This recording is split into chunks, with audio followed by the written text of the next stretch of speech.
dan yang kami hormati hadirin sebangsa dan setanah air. Pada kesempatan yang penuh ukhuwah ini, izinkan kami menyampaikan syahrul Quran dengan tema Spirit Qurani dalam menghadapi tantangan global. Alhamdulillahirabbil alamin, segala puji bagi Allah Subhanahu wa taala yang telah menurunkan di ketentuannya ada pengurangan poin kalau misalkan waktu lewat. Nah, ketentuannya tuh gimana? Apakah per menit, apakah sekali? Iya, maksudnya kalau misalkan lewat pengurangannya tuh kayak gimana? Apa per menit, apa dikurangi 5 poin atau gimana? Telah datang baik sepanjang masa. Hadirin yang dirahmati Allah, kita hidup di era globalisasi, sebuah zaman tanpa batas. Informasi mengalir deras, budaya asing masuk tanpa permisi, teknologi berkembang pesat, namun bersamaan dengan itu nilai moral dan spiritual seringkali tergerus. Bagaimana kita memegang teguh nilai Al-Quran di tengah derasnya arus global yang begitu kuat? Allah menekankan dalam firman-Nya yang berbunyi, kalau untuk pengurangannya itu tergantung ketentuan panitia. Berarti per menitnya kira-kira misalkan kayak 5 poin gitu ya.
Aku berlindung di bawah naungan-Mu ya Allah, dari godaan setan-setan yang terkutuk.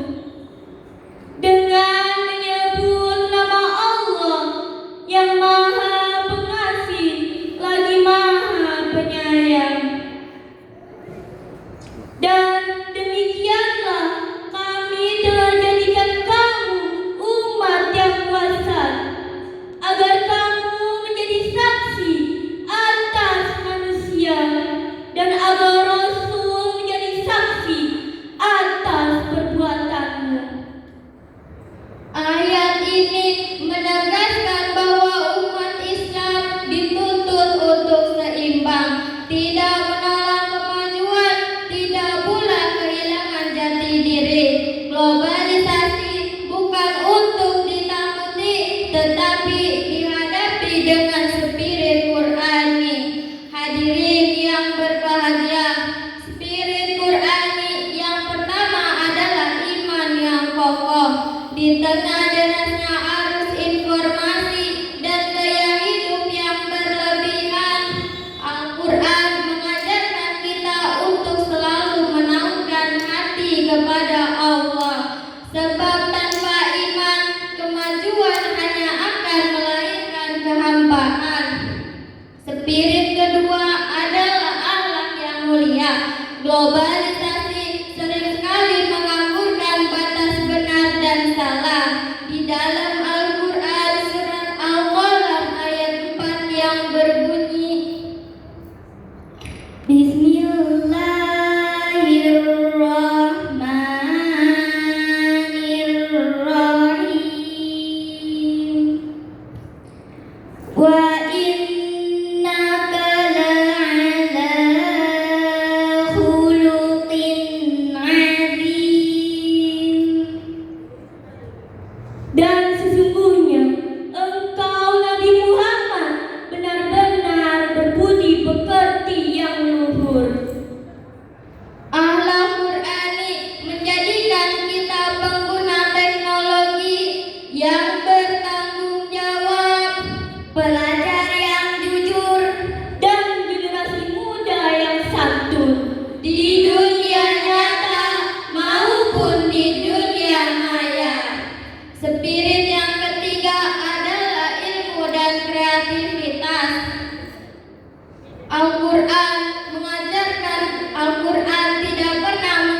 hidup kita dan jadikan Rasulullah sebagai pedoman kita dalam berakhlakul karimah. Sebagai